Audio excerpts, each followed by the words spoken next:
நீ நான் காதல் சீரியலோட அடுத்த வாரத்திற்கான ப்ரொமோவை பார்க்கும் பொழுது இது யாரோட கற்பனையாக இருக்கும் அப்படின்னு நீங்கள் நினைக்கிறீங்க?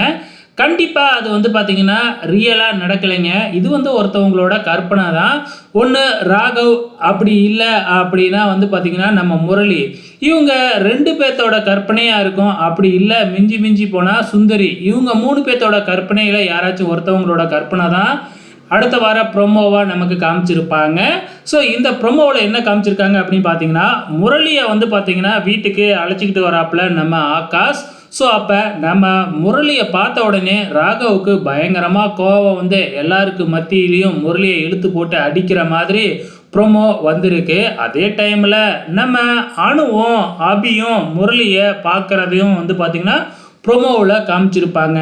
ஸோ இதெல்லாம் வச்சு பார்க்கும் பொழுது இது முழுக்க முழுக்க கற்பனை அப்படிங்கிறது நல்ல தெள்ள தெளிவாக தெரியுது.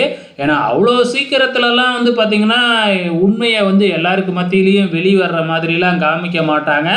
முதல்ல அபிக்கு தெரிய வரும். ஸோ முரளி வேறு யாரும் இல்லை, கிருஷ்ணன் தான், அஞ்சலியோட வீட்டுக்காரர் தான் அப்படிங்கிற விஷயம் முதல்ல அபிக்கு தான் தெரிய வரும். ஆனால் எல்லாருக்கு மத்தியிலையும் வச்சு வந்து பார்த்திங்கன்னா தெரிய வராது. ஸோ அபி வந்து பார்த்திங்கன்னா எப்படியோ நம்ம முரளியும் அஞ்சலியும் பேசிக்கிறத கேட்டுருவாங்க. அப்போ தான் நம்ம அபிக்கே உண்மை தெரிய வரும்.